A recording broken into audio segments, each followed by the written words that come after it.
Hi, I'm Olga Perez. Born in Italy, raised in Spain, moved to America. Why? To get away from my dysfunctional family. I come from a very, very dysfunctional family. Physical abuse, psychological abuse, and the complete opposite of support and loving. I was the black sheep. You've heard that. Many people have been that. But my family really could not stand me, did not like me. My siblings were embarrassed for me. They did not want me to be their sister. My mom would say that typical, did you come from the mailman? Like, you can't be one of us. None of us are like you. Like, you're so loud, you're so...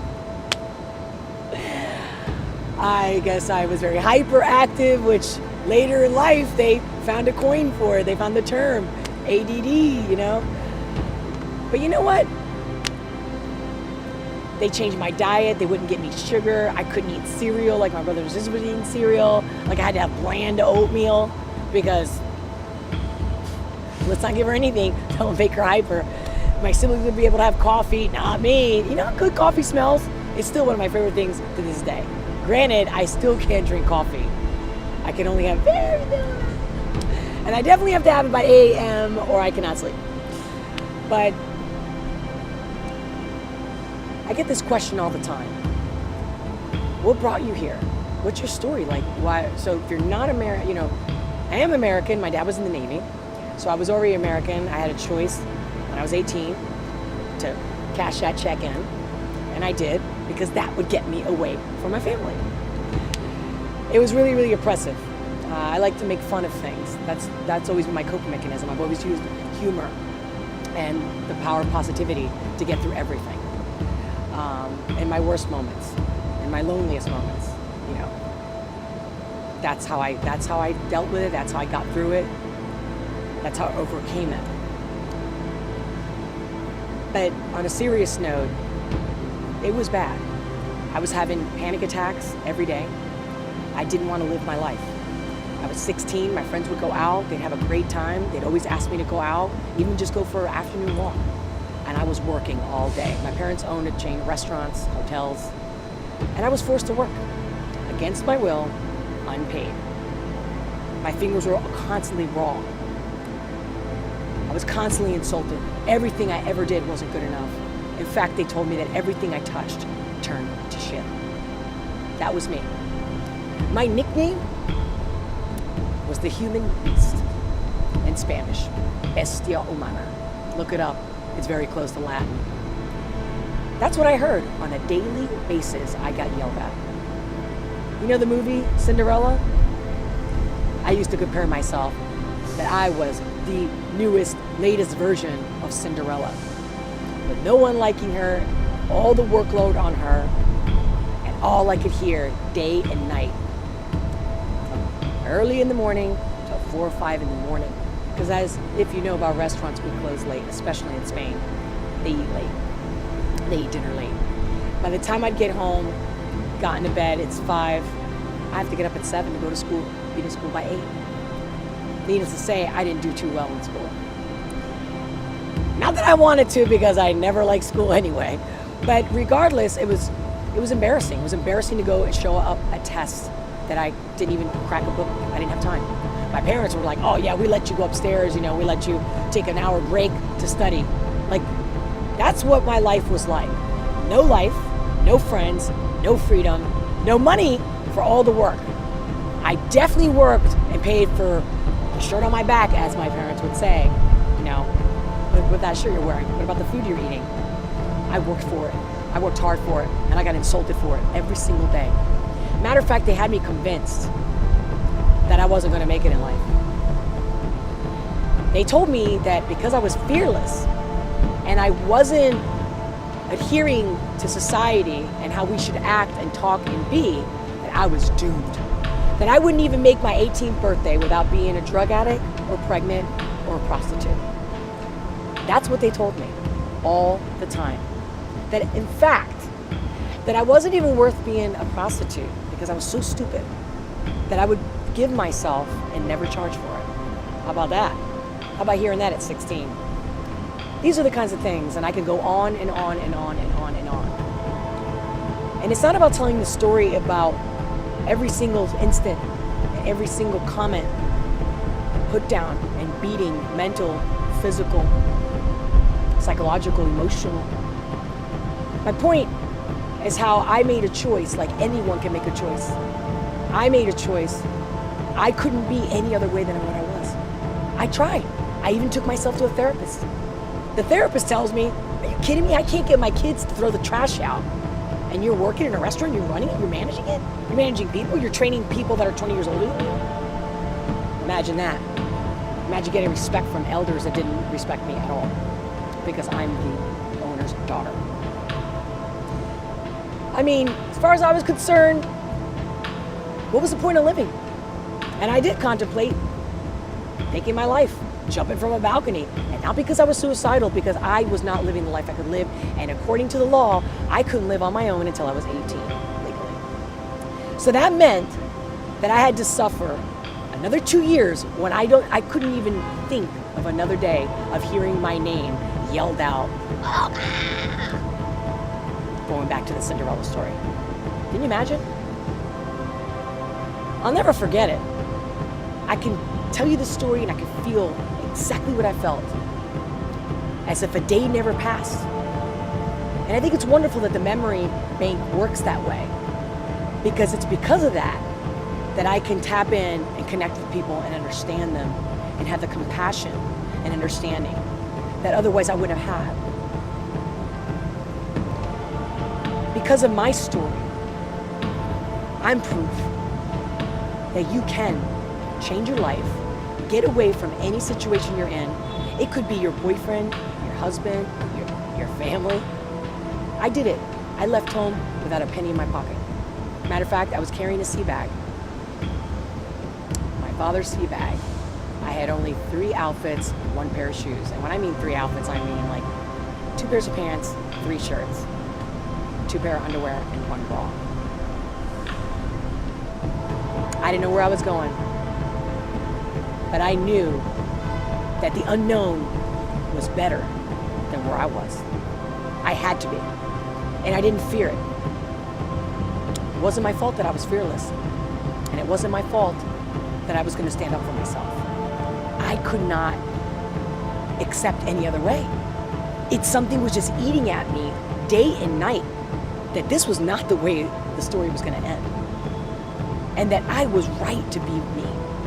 And that I was right. That I was right to defend myself, stand up for myself. That I was right. In spite of what everyone said. I felt it. How could that be wrong? They wanted to crush my soul. They almost did. One day, it hit me. I snapped. I walked out on a Saturday night, busiest night of the week. Right at the beginning, 5 o'clock, I take my apron off and I walk out. And I'm shitting my pants. Because where am I going? And I have no money. And I know my parents are going to kill me if they catch me. The story goes on, and you'll read all the details in my upcoming book. But for now, the point is, I walked out. Without any sense of security, without any sense of direction, I walked out. And I'm here to tell the story that I did not become a prostitute. I never sold myself. Never got into drugs. Spent my life defending who I am and suffering for it. No matter how many thousands of miles you are from the situation, in my case, my family, it doesn't end there. You just don't cut the root off by running away, right? You've got to treat the illness. You got to treat the symptom. It took me many years. A lot of fights. A lot of my family saying, you don't love us, why don't you come back? So when I was there, they didn't want me. When I'm gone, they're begging for me to come back. And they're not doing it in a nice way, obviously, because they don't know how else to be, because they're, like we said earlier, they're dysfunctional. Of course they loved me in a really sick, dysfunctional way. And so they would argue with me to try to get me to be there. What was that doing? That was going against my freedom. That's exactly why I bolted. That's why I stood up for myself. Freedom. Freedom is what was my fuel. I couldn't help it. They stuck me in a boarding school for years in a convent with nuns, and they couldn't do it. The more they tried to put me in a cage, the worse. And I'm telling you guys, if I could have shut my mouth to make my life easier, I would have. I couldn't. And I thank myself now for listening to myself, because the whole world is going to be telling you what not to do, who to be. And it's not going to be easy. It's going to be fucking hard. That's the point. That's the journey, and that's the fun.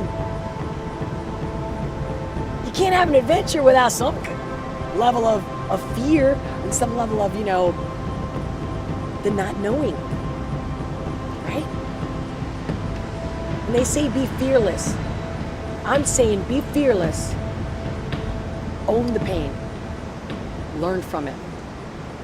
But most important for me, like I said, leaving wasn't enough. Phone calls, visiting them, giving them what they wanted. I was still giving them what they wanted. They still could brainwash me to getting what they wanted out of me. Guilt, that didn't work. I figured out guilt at an early age, and I figured that's definitely not the way to get me to come. It does the opposite. So they started to learn that let's just get her in a different way. Like, your sister's not feeling well, you should come. She needs you. And I would do it. I would do it because I loved my family. But most importantly, I did it because that's who I was. They knew that. I didn't realize that they did know that. So in my particular instance, after years of trying to get them to basically respect me, I figured out that they were never going to respect me, that I was never going to do anything good enough, that I was never going to prove that, look, I'm not a prostitute, look, I'm not pregnant, look, I went to college and I paid for it myself. All the things they said I couldn't do that I did, and I did it by myself. And I didn't sell my soul for it. Believe me, I had plenty of chances, plenty of opportunities, and they were very, very tempting, especially when I was suffering and struggling the most. And I didn't do it. I stuck by, I had faith. I didn't even necessarily have faith in me. I just couldn't be any other way. When I lost everything, the only thing I could hang on to get back out of that hole, it was worse than the hole that I left in my family. It was faith, and it was belief, and it was going real deep down to that self-love core and knowing that there's something so much bigger than us that really is the driving force. And that moment that I got to that place, I had peace as I've never felt before. Not all my successes, not all of the obstacles that I overcame, not me overpowering my family and standing up for myself, nothing was as powerful as finding that peace that there is a collective consciousness, that there is a force out there, whether you believe in God, whether you're religious or not. I'm not religious. It's undeniable, it's science, it's there. And when we tap into it, then we're unstoppable, invincible. At that point, after everything I did and worked so hard, I worked on self-improvement. I was working and helping everyone I could because helping them helped me. Not knowing it, not doing it on purpose, just because it was my nature. And then the next thing you know, boom, I go visit my family, I had this terrible, terrible Christmas vacation. I was stuck again. I didn't even have the cash to get out, to leave early. I had to suck it up, and no matter how positive and great and strong I was, they still had something in me. They still had power over me when I thought I was over it. I thought I was winning. I thought. And they all lied. They all said what I wanted to hear. And then when I showed up, here came the claws.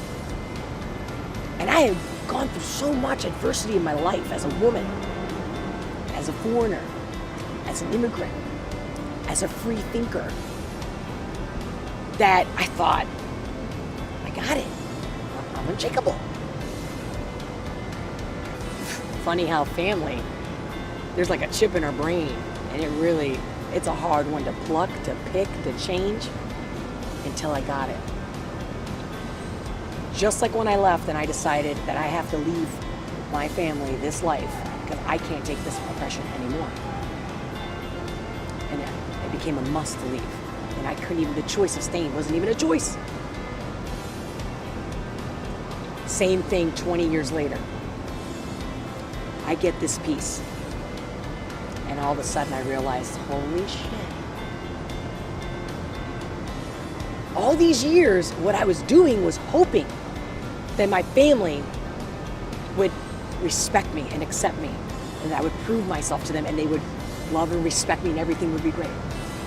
That we would all grow together, we'd all mature, and we'd all get over this.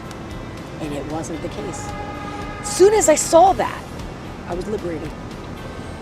Knowing that I could never change the past, and giving up the hope that I could change the future. And that I had everything I ever needed, which was something intangible like the air that we breathe. Without it, we die, but we need it. That was it. Since then, my family, matter of fact, I went on a crusade. I was on a mission that I was going to call my family every day or at least once a week. I went through 6 months of calling every single one of them individually, telling them, you know why I'm calling you? Because I love you. Oh, yeah, we love you too, Olga, we love you too. I mean, I knew they didn't believe me because my family's dysfunctional. They have a problem saying I love you, and they have a problem showing it, but yet, it's funny, my family in the end has been one of the most closest families I've ever seen. It's amazing how people can love each other so much and be so nasty and catty with each other.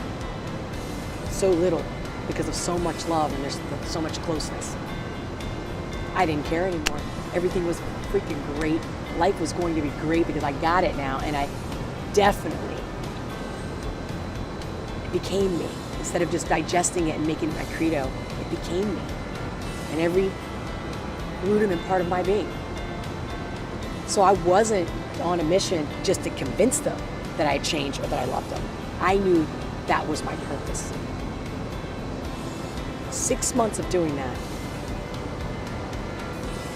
My mother, since then, has yet to talk to me like she did before. I still, to this day, I listen to her voicemails. And I can't believe it's the same woman. And it's not just her, my entire family. Amazing people. Whether we like each other or not, we're not supposed to like each other. We don't have to like each other. No one has to like anyone. No one has to like you. You have to like you. That's what it's about. And you hear it all the time, loving yourself. But how do you love yourself? How do you love yourself? It's very simple. You never compromise, ever, on what makes you happy. And if you don't know what makes you happy, go try it out. You'll find out as soon as you do it.